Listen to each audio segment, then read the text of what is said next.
예수께서는 또 다른 비유를 들어 말씀하셨습니다. 하늘나라는 어떤 사람이 자기 밭에 좋은 씨를 뿌린 것에 비유할 수 있다.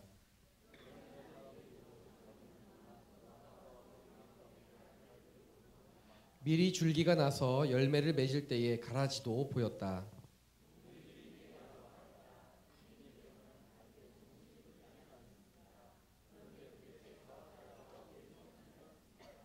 그러자 주인이 대답했다. 원수가 한 짓이다. 종들이 물었다. 저희가 가서 가라지를 뽑아버릴까요?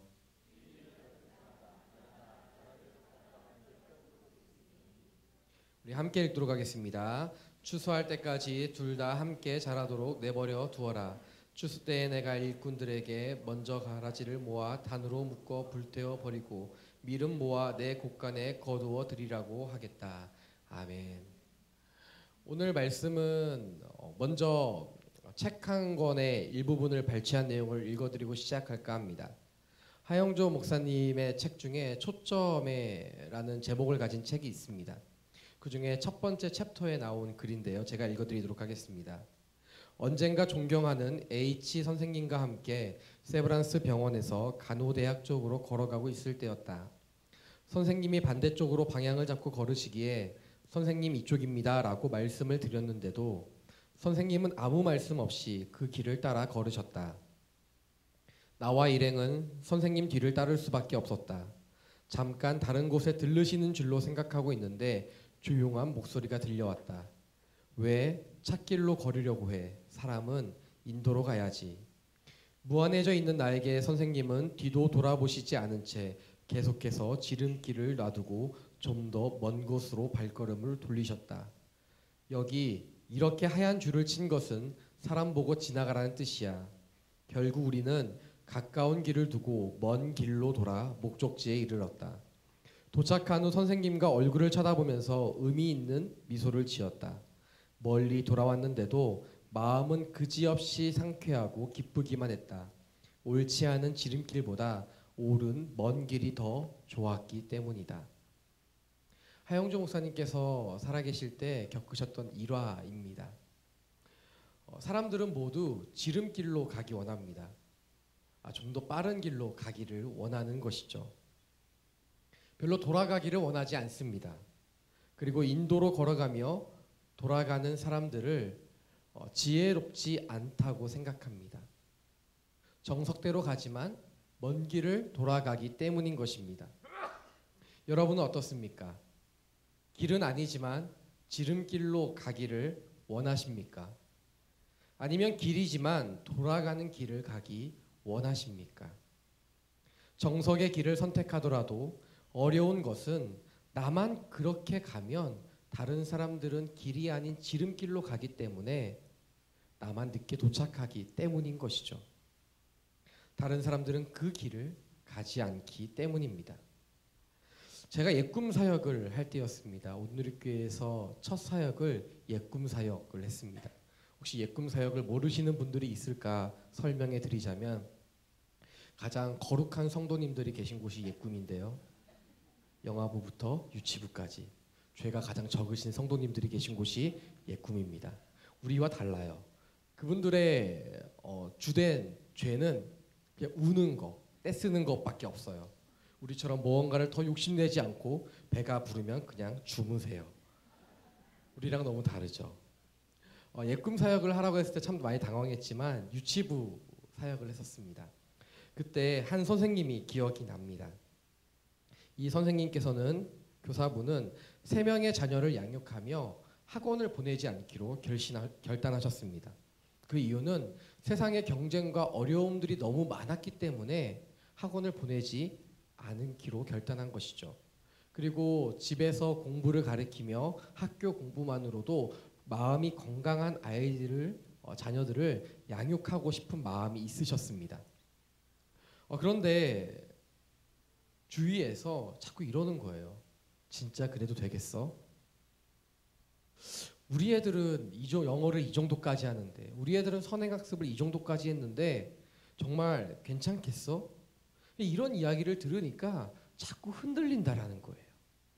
마음이 주변의 소리, 사람들의 소리로부터 들려올 때마다 흔들리고 포기하고 싶은 생각이 너무나도 많아진다라는 것입니다. 세상의 가치관 속에서 자라나는 아이들이 우리 아이들보다, 자신의 자녀들보다 더 앞서 나간다고 여겨지기 때문이죠. 내가 선택한 이 선택으로 인하여 우리 아이들이 혹시 뒤처지지는 않을까 두려움과 걱정이 너무나도 많이 있었기 때문입니다. 그런데 이것이 그 선생님만의, 교사분만의 문제는 아니지 않습니까? 이 문제와 두려움은 지금도 여전히 우리를 괴롭히고 있어요. 우리에게도 존재하고 항상 갈등을 일으키고 있다라는 것이죠. 사업을 하시는 분들 중에 생각보다 많은 분들이 걸려 하시는 부분이 정직에 대한 부분입니다. 왜 정직에 대한 부분이 걸리느냐? 바로 세금 때문이죠. 굳이 안 내도 국세청에 걸리지 않을 만한 세금들이 있다라는 거예요. 그래서 많은 이렇게 사업을 하시는 분들을 만나면 그 문제 때문에 기도하며 씨름하는 시간들이 너무 많이 있었습니다. 그래서 이 신고가 안 될 현금으로 받은 돈들이 있는데 이것을 신고할지 말 것인지 너무 고민이 되는 거예요. 다른 세상 사람들은 그것을 아껴서 더 잘 살고 더 많은 것들을 누릴 수 있게 되는 것이죠. 한 달 한 달 모이면 1년이 되고 1년이 2년이 되고 3년이 되고 그렇게 시간이 지나면 이것들이 굉장히 큰 돈이 되기 때문이에요. 그래서 너무나도 갈등되고 고민하고 있다라는 거예요. 직장에서도 마찬가지죠. 직장에서 크리스천으로 살아가는 것이 참 어려울 때가 많이 있습니다.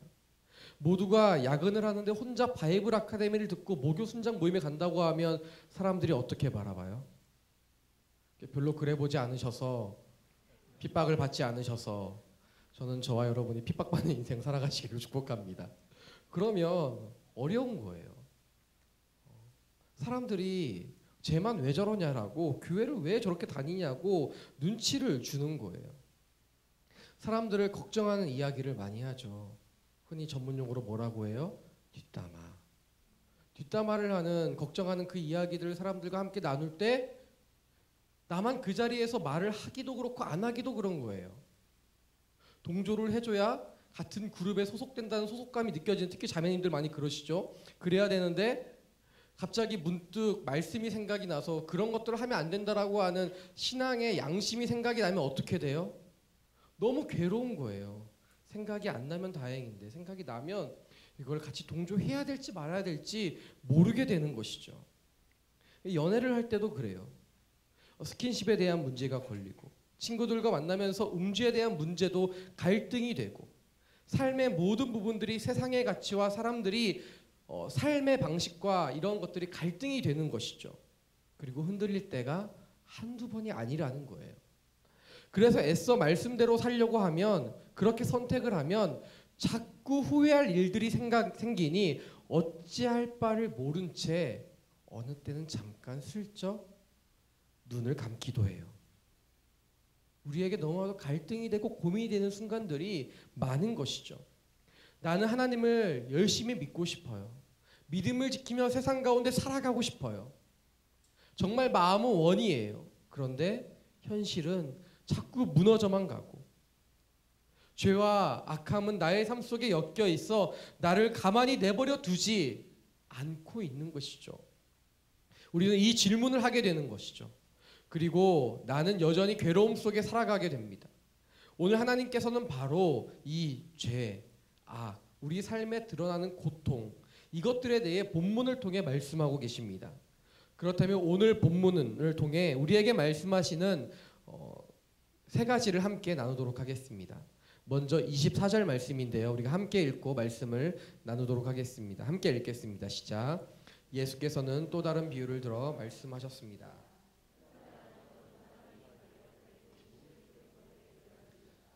아멘. 지난주 본문 말씀에 이어서 오늘 본문 말씀이 이어집니다. 씨 뿌리는 자의 비유에 그 다음으로 이어서 가라지 비유를 말씀하시는 것이죠.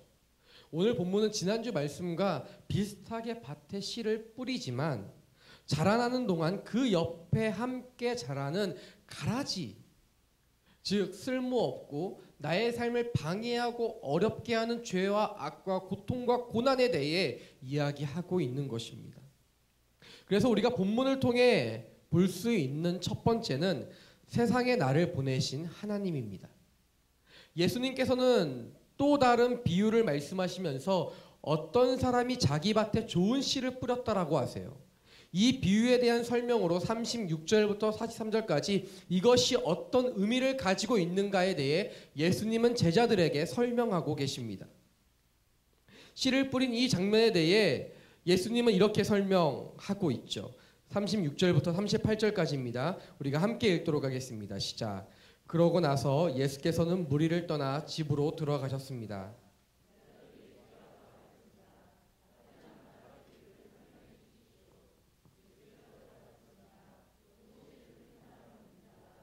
밭은 세상이고 좋은 씨는 하늘나라의 자녀들을 뜻한다. 하나님께서 씨를 뿌리고 계십니다. 씨앗을 뿌리는 것이죠. 그 씨앗이 떨어진 밭에 대해 지난주 본문은 우리의 마음이라고 하였지만 방금 읽은 본문에는 무엇이라 말씀하고 있습니까? 세상이라고 말씀하고 있어요.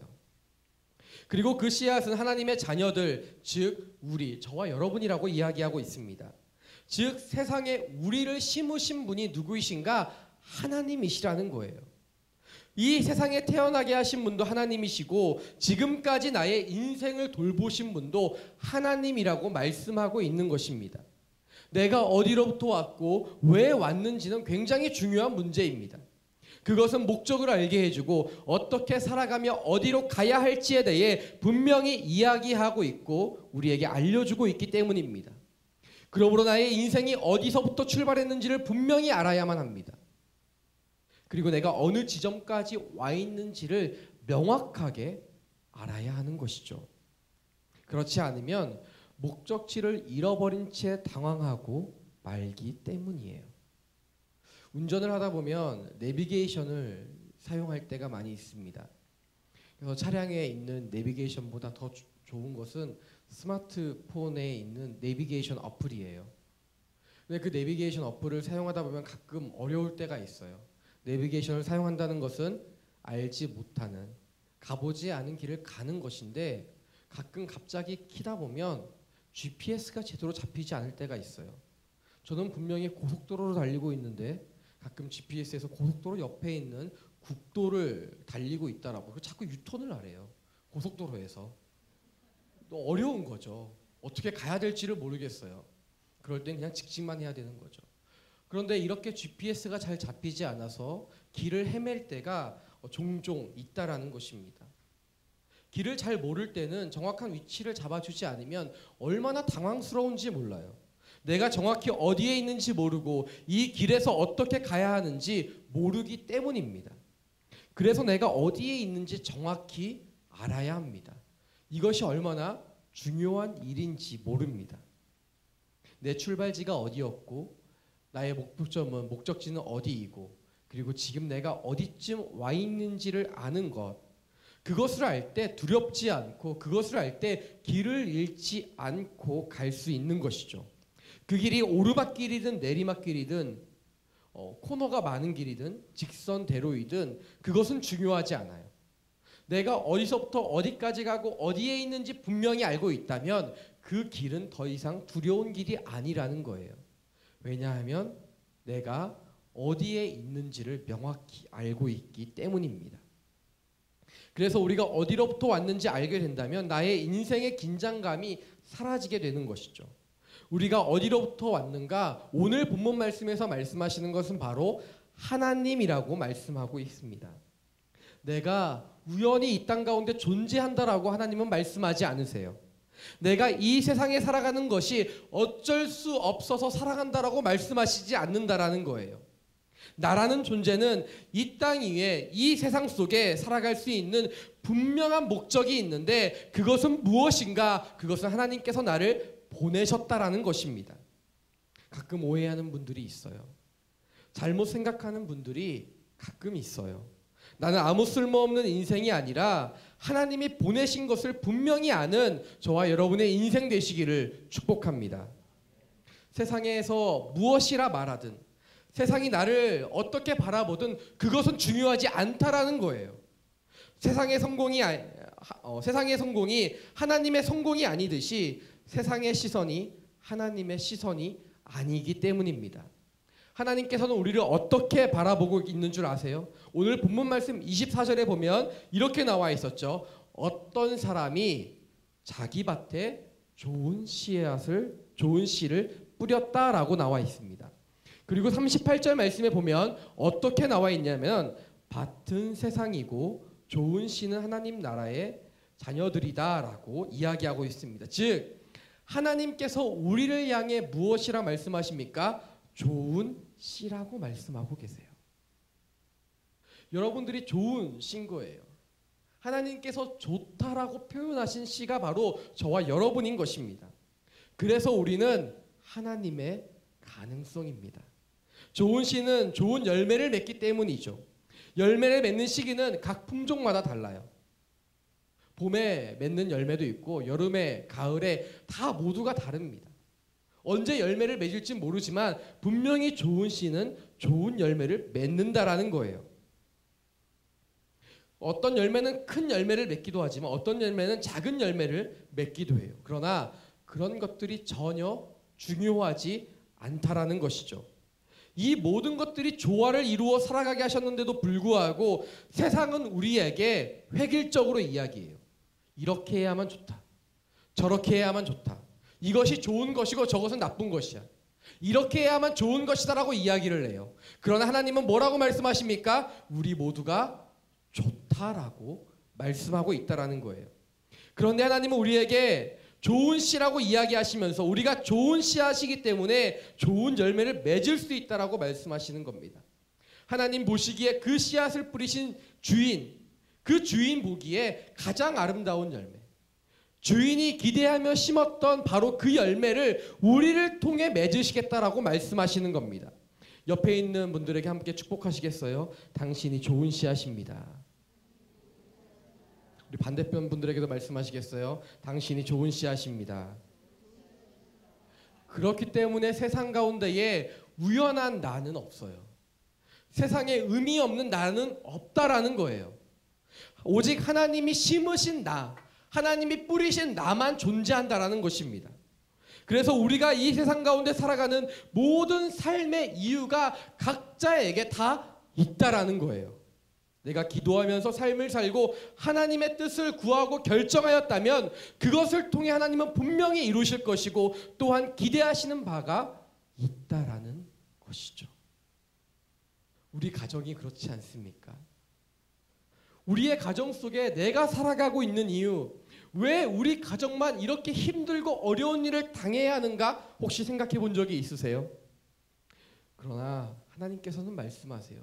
그렇지 않다라고 말이죠. 하나님이 나를 그 가정 속에 심으신 이유는 나를 통하여 그 가정 속에 아름다운 열매를 맺기 위함입니다. 내가 좋은 씨앗이기 때문에 나를 통하여 우리 가정 가운데 하나님의 축복의 열매들이 맺어질 것이라는 거예요. 나를 통하여 우리 가정 속에 이루실 하나님을 기대하시기를 바랍니다. 나를 통하여 가정에 복음이 흘러갈 것입니다. 나를 통하여 무너진 재정이 세워질 것입니다. 나를 통하여 관계가 흐트러진 우리 가정이 관계가 회복될 줄 믿습니다. 이런 일들이 나를 통하여 좋은 씨라고 여기시는 하나님께서 나를 통하여 이루실 것이라는 거죠. 왜냐하면 나는 좋은 씨앗이기 때문이에요. 그리고 그 씨는 하나님께서 친히 심으셨기 때문입니다.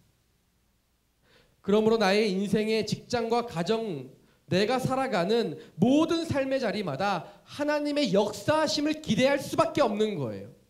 내가 기대해야지 라고 여기는 것이 아니라 여러분 기대가 되지 않습니까? 안 되세요? 그럴 수 있어요. 하지만 우리의 삶을 통해 하나님은 기대하고 계시다라는 거예요. 하나님께서는 나를 우리 가정 가운데 심으시고 직장 가운데 심으시고 학교 가운데 심으시고 나를 우리가 속한 모든 공동체마다 심으셨기 때문이에요. 내가 거기에 있는 목적이 있고 내가 거기에 있는 분명한 이유가 있다라는 것이죠.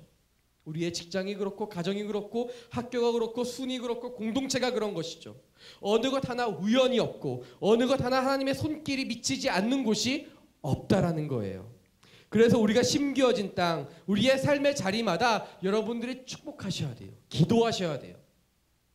여러분 가정을 축복하시기 바랍니다. 직장을 축복하시기 바랍니다. 우리의 순을 축복하시고 공동체를 축복하시고 이 나라와 이 민족을 축복하세요. 여러분을 통하여 이루실 하나님을 기대하며 소망하며 여러분이 기도하고 여러분이 축복하는 그 축복의 선언으로 말미암아 하나님께서 놀랍게 이루실 줄을 믿습니다. 내가 속한 세상마다 삶의 자리마다 그렇게 할 때에 하나님이 놀랍게 변화시키실 거예요. 그러므로 우리는 축복하고 기도하는 그 삶의 자리마다 사랑할 수밖에 없어요. 여러분 가정을 사랑하십니까? 안 사랑하세요? 직장을 사랑하세요? 순을 사랑하세요? 공동체를 사랑하세요? 사랑하는 여러분, 내가 사랑할 때 그곳 가운데 하나님의 사랑의 손길이 미치는 줄 믿습니다. 하나님이 나를 그곳에 심으셨기 때문인 것이죠. 우리의 토양이 내가 죽을 곳이 아니라 내가 열매 맺을 곳임을 분명히 하나님께서는 말씀하고 계세요. 그래서 내가 있는 그 시간 동안 그곳이 내 삶의 자리가 하나님이 나를 통해 그곳을 축복하시도록 우리는 기도하며 사랑해야만 하는 것입니다. 요셉이 보디발 장군의 종으로 있을 동안 그곳이 축복을 받은 것처럼, 그리고 요셉이 감옥에 갇혀 있는 동안 그 감옥 가운데에 축복을 받은 것처럼, 요셉이 총리로 있을 동안 애굽이 축복을 받은 것처럼 내가 어디에 있는 것이 중요한 것이 아니라 나를 통하여 축복을 흘려 보내실 하나님을 기대하시기를 바랍니다. 우리가 함께 25절부터 28절까지의 말씀을 함께 읽도록 하겠습니다. 함께 읽겠습니다. 시작. 그런데 사람들이 모두 자고 있는 동안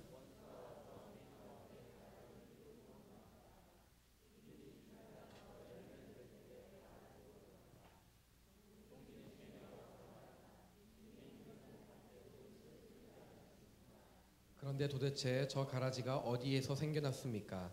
그러자 주인이 대답했다. 원수가 한 짓이다. 아멘. 두 번째로 우리가 볼 수 있는 것은 내 삶에 존재하는 가라지입니다.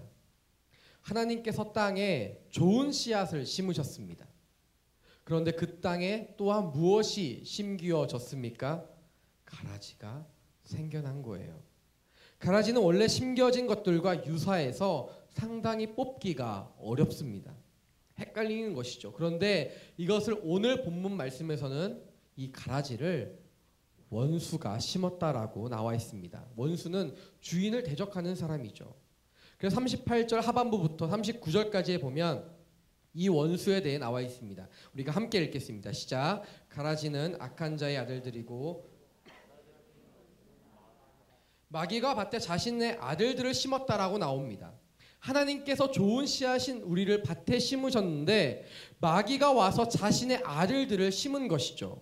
우리는 이 말씀을 통해 마귀가 우리의 삶 속에 몰래 심는 것들에 대해, 가라지에 대해 어떻게 심는가에 대해 두 가지 정도를 함께 살펴보도록 하겠습니다. 첫 번째입니다. 마귀는 몰래 심습니다. 마귀는 언제 가라지를 심었다라고 나옵니까? 25절 말씀에 보면 모두가 자고 있는 동안에 심었다라고 나와요. 밭에 무엇을 심을 때는 언제 심습니까? 해가 뜰 때부터 해가 지기 전까지 농사일을 한다라는 거예요. 씨앗을 심을 때도 그때 한다라는 것이죠. 밤에 절대 한밤중에 모두가 자고 있을 동안에 씨앗을 심지는 않는다라는 겁니다. 그렇기 때문에 그것은 정상적인 활동이 아닌 것이죠. 씨앗은 밤에 뿌리는 것이 아니라 본래 낮에 뿌리기 때문에 창조 질서를 파괴하는 것입니다. 하나님이 지으신 대로 살아가지 않는 것이죠. 역행하는 삶을 살아가는 것입니다. 그런데 마귀는 모두가 자고 있는 한밤중을 노리고 있다라는 거예요. 베드로전서 5장 8절 말씀에 보면 이렇게 나와 있습니다. 제가 읽어드리도록 하겠습니다. 정신을 차리고 깨어 있으십시오. 여러분의 원수 마귀는 우는 사자처럼 두루다니며 삼킬 사람을 찾습니다. 할렐루야. 이 시간에도 정신을 차리고 깨어 있으시기를 바랍니다. 우는 사자가 마귀는 우는 사자처럼 두루다니며 삼킬 사람들을 찾고 있습니다. 여러분 정신을 차리셔야 돼요. 깨어 있으셔야 돼요. 우리가 이런 말을 우리말로 뭐라고 표현해요? 성경적 언어가 아니라 일상용어로 정신줄을 붙들라. 여러분 붙드시기 바랍니다. 마귀는 언제나 우는 사자처럼 그렇게 삼킬 사람들을 찾고 있다라는 거예요. 그래서 우리는 정신을 차리고 깨어 있어야 합니다. 우는 사자처럼 두루다니며 삼킬 사람을 찾는 것이 마귀이기 때문에 우리 몰래 우리가 방심하고 있는 그 틈을 타서 그는 찾아와 자신의 아들들을 심어놓기 때문이에요. 그래서 우리를 어렵게 해요. 나는 열심히 살아간 것 같은데 어느샌가 내 주변에 나와 엉켜있는 가라지를 발견하게 되면 왜 이것이 생겨있는지도 모른 채 그렇게 힘들고 어려운 순간들이 너무 많이 있다라는 거예요.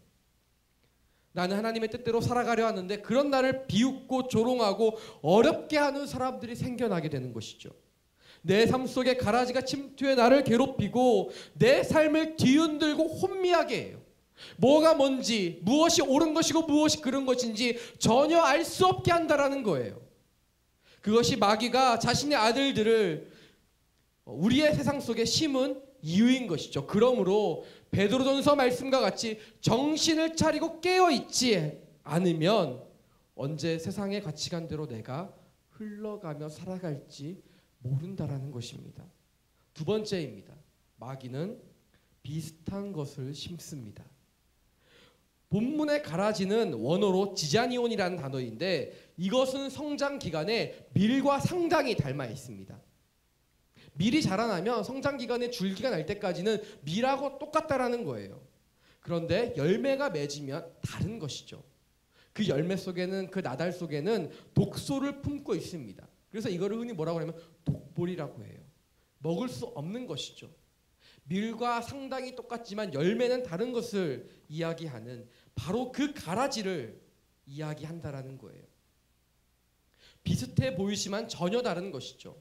비슷해 보이기 때문에 알기 힘든 것이 바로 마귀가 심은 아들들이라는 것입니다. 26절 말씀을 보시겠어요? 이렇게 나와 있습니다. 밑이 줄기가 나서 열매를 맺을 때의 가라지도 보였다라고 나와 있습니다. 줄기가 나서 열매를 맺을 때에야 분별하게 되는 이 가라지를 원수 마귀는 일부러 우리에게 와서 심은 것이죠. 그리고 잘 분별하지 못하도록 우리에게 와서 다른 것을 심으면 금방 뽑을 수 있기 때문에 최대한 비슷한 것을 심는 거예요. 분별하기 어려운 것이죠. 그러면 이것을 뿌리 뽑아버리면 되지 않겠습니까? 종들도 주인에게 그렇게 이야기했어요. 가서 뽑아버릴까요? 우리가 가서 가라지를 뽑겠다고 말이죠. 하지만 주인은 그러지 말라고 합니다. 왜 그러냐면 가라지를 뽑을 때가 있기 때문이에요. 저는 저와 여러분이 하나님의 때를 기다리며 성숙한 그리스도인으로 자라나시기를 축복합니다. 본문이 우리에게 이야기해 주는 것은 무엇인가요? 밀과 가라지를 분별할 수 있는 때가 언제인가요? 바로 열매를 맺을 때에야 알게 된다라는 거예요. 줄기가 자랄 때까지는 모릅니다. 밭을 돌보는 종들이 매일같이 나가 있었지만 매일같이 돌보았지만 어떤 것이 밀인지 가라지인지 몰랐다라는 거예요. 매일같이 보았지만 전혀 알 수가 없다라는 거예요. 언제 알았느냐? 열매가 맺어질 때였다라는 것이죠. 왜냐하면 열매가 맺어질 때에 알 수 있는 것은 열매가 다르기 때문이에요. 그래서 마태복음 7장 20절에 보면 이렇게 나와 있습니다. 우리가 함께 읽도록 하겠습니다. 시작. 이와 같이 너희는 그 열매를 보고 그들을 알게 될 것이다. 그래서 비슷한 것을 심지만 열매가 달라요. 비슷하지만 그 태생이 다른 것이죠. 하나님의 아들들을 하나님이 심으셨고 가라지는 마귀가 심었기 때문이에요. 비슷하지만 그 근본 자체가 다르다라는 것입니다. 그래서 우리는 가라지가 아닌 밀답게 살아가야 되는 거예요. 자라나야 되는 것입니다. 그것이 우리의 삶이고 우리의 태생이기 때문이죠. 우리는 좋은 씨앗이기 때문입니다. 좋은 씨앗에서 싹이 나고 줄기가 자라고 열매 맺기까지 우리를 돌보시는 분은 하나님이시기 때문입니다. 그래서 우리는 좋은 열매죠. 30배, 60배, 100배의 열매를 맺을 수 있는 좋은 씨앗으로 심겨진 것이 바로 우리이기 때문이에요. 그곳이 바로 우리가 살아가는 삶의 터전, 우리의 직장이고 가정이고 공동체예요. 누가 밀일지 누가 가라지일지 그것보다 중요한 것은 무엇입니까? 내가 열매 맺는 밀로 자라나고 있는가가 훨씬 더 중요하다라는 거예요. 자꾸 생각하지 마세요. 누가 가라지일지. 나는 밀인 것 같은데 내 옆에 있는 사람은 자꾸 가라지 같다라는 생각을 하면 안 된다라는 거예요. 그러나 여기에 혹시 진짜 가라지 신천지와 이단이 있다면 일어서서 나가시기를 축복합니다. 이렇게 얘기했으면 나갈 만도 한데 아직까지 안 나가는 거 보니까 없는 것 같아요. 신천지가 이 말씀을 붙들고 굉장히 전도를 열심히 하죠. 우리는 그렇기 때문에 누가 가라지인지보다 더 중요한 게 무엇인가? 내가 밀이면 가라지에 휩쓸릴 일이 없다라는 거예요. 가라지를 두려워할 필요가 없는 이유는 무엇입니까? 내가 밀이기 때문인 것이죠. 그렇기 때문에 내 삶의 열매를 맺고 있는가가 중요한 것입니다. 그래서 우리의 삶에 집중해야 할 것은 남들이 열매를 맺는지 보지 말고 내 인생을 들여다볼 필요가 있다라는 것입니다. 하나님이 나를 택하셔서 보내시고 키우시고 그렇게 자라나게 하시는 인생 속에 나는 하나님의 온전한 열매를 맺으며 자라가고 있는가? 내 삶 속에 나타난 열매를 통하여 하나님이 영광받고 있는가를 우리는 봐야 한다는 것입니다. 사랑하는 여러분, 저는 저와 여러분의 인생 속에 우리의 모든 삶의 터전 속에 열매 맺는 인생 살아가시기를 축복합니다. 그렇게 열매 맺는 인생이 될 때 하나님께서 우리를 통하여 영광 받으실 것이라는 것이죠. 가정과 직장, 학교와 공동체 속에 우리를 통하여 열매 맺을 하나님을 기대하시기를 축원합니다. 오늘 본문을 통해 볼 수 있는 세 번째입니다. 다가오는 영광의 날입니다. 인생 가운데 우리를 심으셨고 또한 우리가 인생을 살아가는 가라지가 있어서 우리가 어렵고 힘들 그때에 우리는 영광의 날을 기대할 수 있다는 것이죠. 28절부터 30절까지의 말씀을 함께 읽도록 하겠습니다. 함께 읽겠습니다. 시작. 그러자 주인이 대답했다.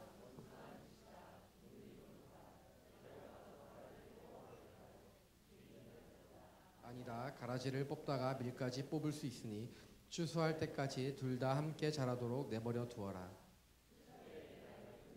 먼저 가라지를 모아 단으로 묶어 불태워 버리고 밀은 모아 내 곳간에 거두어 드리라고 하겠다. 하나님께서 주인이 왜 이 가라지를 당장 뽑아버리지 않을까요? 밀이 참 고통스럽지 않겠습니까? 밀이 가라지와 자라나면 얼마나 부대끼고 힘들겠어요. 죄와 유혹과 어려움과 좌절과 슬픔과 낭망을 가져다주는 그 가라지와 함께 자라나는 것이 얼마나 버겁겠어요. 얼마나 부대끼겠어요. 그런데 왜 뽑아버리지 않죠? 주인이 가라지와 밀을 잘 분별하지 못해서일까요? 그렇지 않아요. 주인은 이 가라지를 분별할 수 있고 뽑아버릴 힘도 있지만 그것을 뽑지 않는 것은 밀을 사랑하기 때문이에요. 여러분, 이것이 믿겨지십니까? 가라지를 뽑지 않고 그냥 내버려두는 것이 밀을 사랑하기 때문이래요. 설명드렸던 이 가라지는 독보리인데 이 독보리는 뿌리를 내릴 때 밑에 뿌리, 그러니까 밀의 뿌리들과 함께 엉켜 자라나게 돼요. 그래서 아무리 조심스럽게 뽑는다 할지라도 한 개, 두 개, 세 개, 네 개, 몇 개를 뽑다 보면 밀이 분명히 딸려 올라오기 때문인 것이죠. 그래서 주인이 중요하게 여기는 것은 무엇인가? 가라지를 뽑아 제거하는 것보다 더 중요한 것은 무엇인가? 밀이 함께 딸려오지 않는 것. 곡식을 더 중요하게 여기고 사랑하는 그 마음. 즉 우리를 향한 하나님의 사랑을 나타내고 있는 것입니다.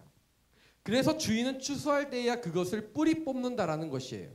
밀을 사랑하기 때문에 몇 개 아니 10개의 가라지를 뽑는다 할지라도 혹여나 하나의 밀이 딸려올까 봐 주인은 걱정하는 마음, 그것을 보살피는 마음으로 뽑지 않는다라는 것이죠. 이것이 하나님이 우리를 사랑하는 방법입니다. 정의와 공의를 실현해 세상을 깨끗하게 하실 수 있지만 그 속에서 정결하지 못하고 온전하지 못한 우리가 다칠까 봐 하나님은 그때를 늦추고 계시는 거예요. 세상의 심판이 날 때까지 하나님은 참으시는 거예요.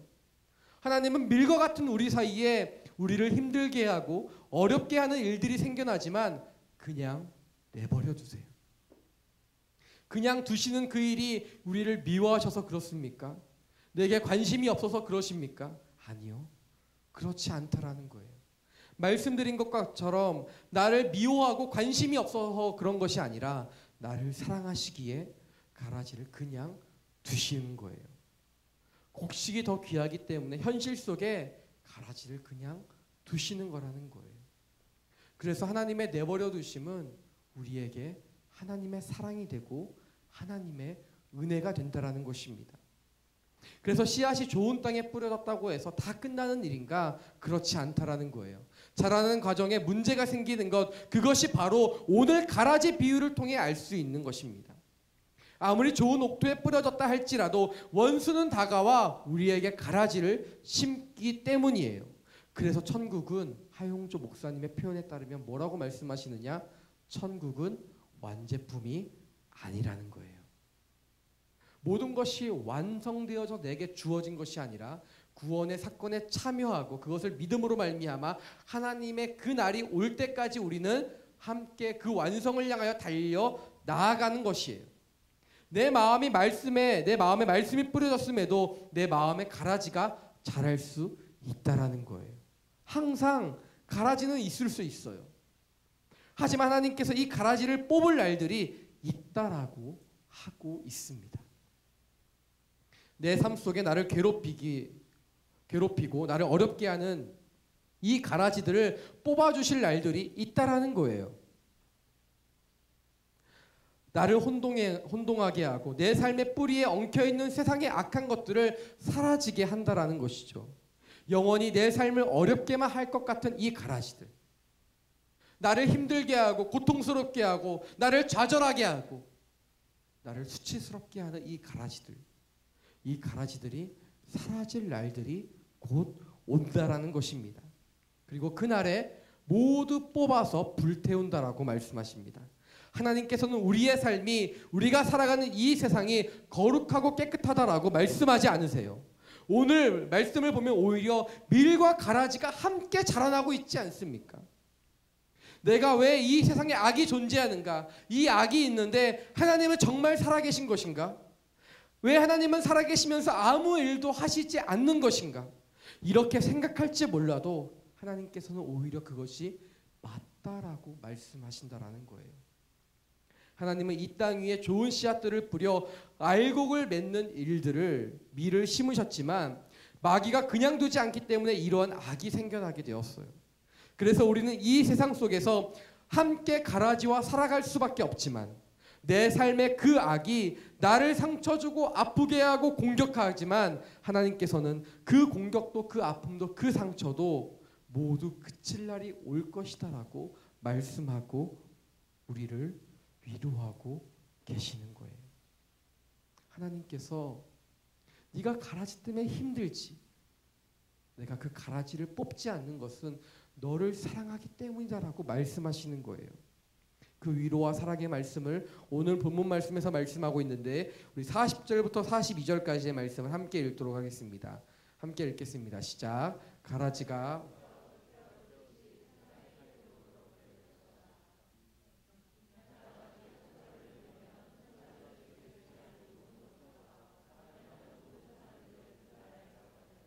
활활 타오르는 불 아궁이에 던져 넣을 것이다.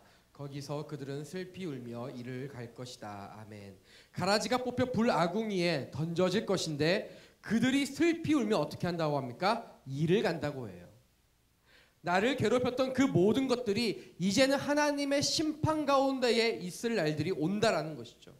나의 고통과 나의 아픔을 나는 나만 참은 것 같고 나만 견뎌야 한다고 생각했어요. 그 가라지 때문에 힘들고 어려운 시간들을 나만 견디는 것처럼 생각했다라는 것이죠. 그런데 그것이 아니라는 거예요. 하나님이 알고 계셨고 하나님이 보고 계셨고 하나님이 참고 계셨음을 우리에게 말씀하고 있습니다. 하나님께서는 사랑하는 나를 보며 안타까운 마음을 가지고 계세요. 그래서 알곡이 다 익어 이제 추수할 때가 이르르자 지체하지 않고 그 가라지를 뽑아서 불구덩이에 넣어버리는 것이죠. 이것이 하나님의 사랑이고 이것이 하나님의 나를 향한 긍휼함입니다. 하나님은 그렇게 섬세하게 우리를 사랑하세요. 나를 사랑하시기에 가라지를 내버려 두시지만 또한 나를 사랑하시기에 그 내버려 두심은 추수 때까지 뿐이라는 거예요. 분명 그 가라지는 뽑혀 나갈 날이 있다라는 것이죠. 고통과 고난 속에 하나님의 내버려 둠이 내게 어려움과 아픔으로 다가올 수 있지만 그것은 사랑의 또 다른 표현인 거예요. 하나님의 내버려 두심은 나를 향한 사랑의 확증이라는 것이죠. 밤이 깊다고 해서 영원한 어둠이 우리에게 찾아오는 것은 아니라는 거예요.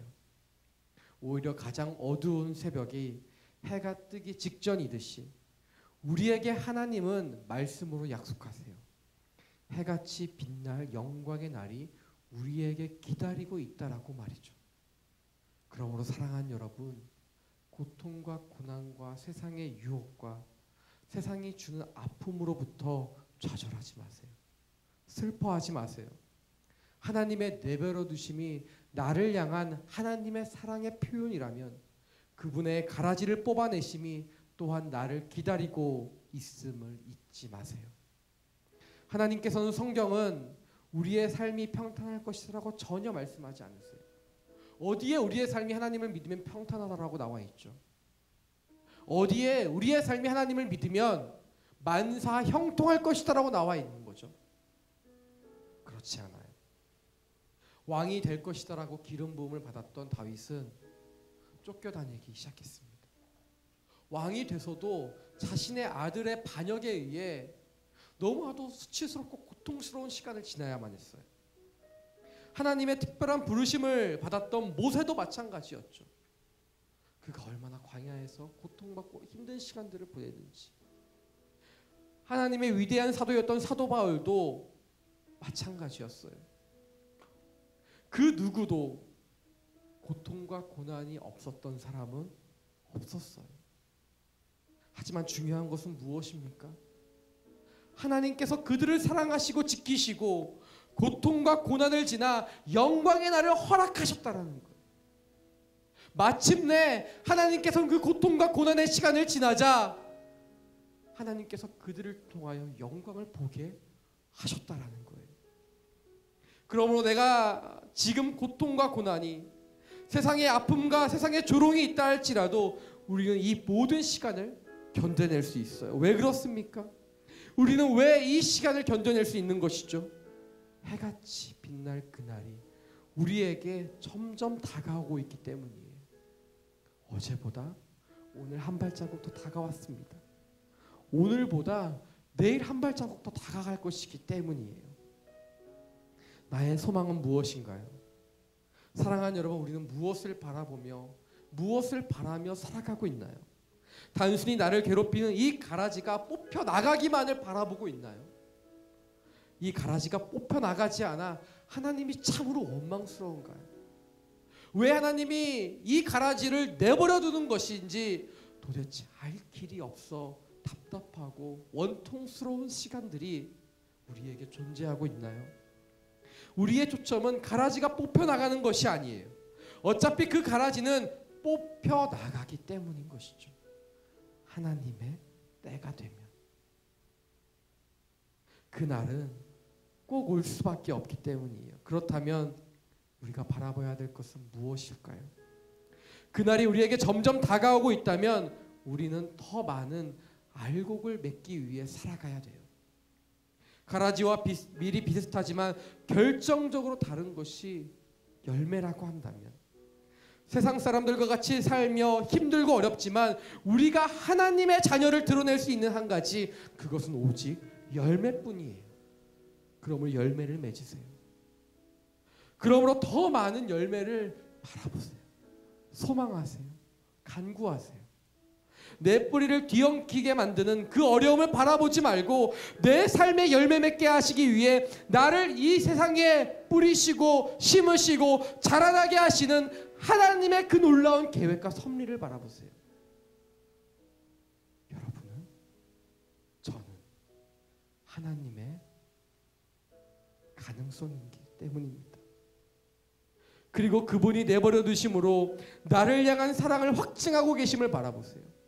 내버려 두는 것이 더 이상 내게 고통이 될 수 없어요. 내버려 두는 것이 더 이상 내게 아픔이 될 수 없어요.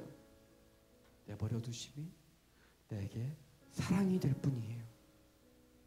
그러면 알게 될 거예요. 나를 지금도 기르시고 어여삐 바라보고 계시는 하나님의 그 눈길을 말이죠. 가라지에 엉켜있어 답답한 내 삶을 안타까워하는 하나님의 그 심정을 우리가 알게 될 거예요. 세상은 끊임없이 대중매체를 통해서 다양한 지식들을 통해서 우리를 혼돈하게 해요. 우리를 헷갈리게 해요. 내가 밀인지 가라지인지 뒤엉키게 만들게 하는 것이죠. 상황과 환경으로 내 믿음의 길을 어렵게 해요. 가라지가 나를 지치게 하지만 그렇지만 우리는 우리의 정체성이 흔들릴 수 없어요. 우리는 하나님의 자녀이고 우리는 좋은 씨앗이기 때문이에요. 가라지가 나를 괴롭히고 있다고 해서 힘들고 어려워하지 마세요. 여러분은 이미 그 자체로 하나님의 사랑스러운 자녀이기 때문이에요. 그래서 내가 어디에 있는지는 중요하지 않아요. 우리의 가정이 어떤지는, 지금 내 가정이 어떤지는 중요하지 않다라는 거예요. 내 진로의 문제 전혀 걱정할 필요가 없는 거예요. 내 직장을 염려할 필요가 없어요.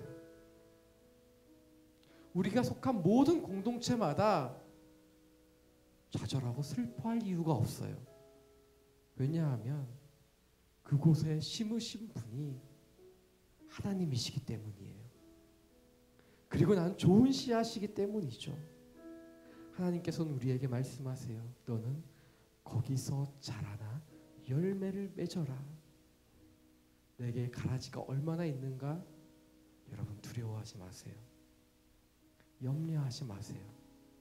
나를 부르신 그 부르심의 자리 가운데 하나님을 찬양하며 예배하며 나아가는 저와 여러분의 삶이 되시기를 축원합니다. 사랑하는 주님, 참 감사합니다. 생각지도 못했고 어쩌면 원했고 원하지 않았던 이 말씀들이 우리에게 옴으로 말미암아 우리가 하나님의 말씀을 더 깊이 알며 하나님이 어떻게 나를 생각하시고 2018년을 어떻게 이끌어 가실지를 알게 되는 순간을 맞이하게 됩니다. 주님, 말씀 붙들고 살아가게 하시고 말씀이 우리의 삶 가운데 능력이 될 수 있도록 주님, 올 한 해 이 말씀을 따라 살아갈 수 있도록, 나아갈 수 있도록, 전진할 수 있도록, 그래서 이 말씀을 통하여 하나님과 더 가까워지는 인생 살아갈 수 있도록 위로와 소망이 되어 주시옵소서. 하나님, 몸도 마음도 주님 앞에 드리며 또한 귀한 예물 주님께 드리며 나온 손길들이 있습니다. 이 예물이 쓰일 때 하나님께서 하나님의 사랑과 복음이 더 퍼져나갈 수 있도록 사용하여 주시고 예물이 쓰일 때마다 하나님의 영광이 높아지는 일들이 우리 가운데 일어나게 하여 주시옵소서. 이제는 우리 구주 예수 그리스도의 은혜와 하나님 아버지의 사랑하심과 성령님의 교통하심이 오늘 이 자리에 모여 좋은 시로 하나님의 계획과 섭리를 바라보며 하나님의 내버려 두심이 나를 향한 사랑의 확증임을 고백하며 나아가는 여기에 모여있는 모든 예배자들과 지금도 온누리 가운데 하나님의 복음을 전파하는 선교사님과 가정과 사역 가운데 이제로부터 영원까지 함께 하시기를 간절히 축원하옵나이다. 아멘.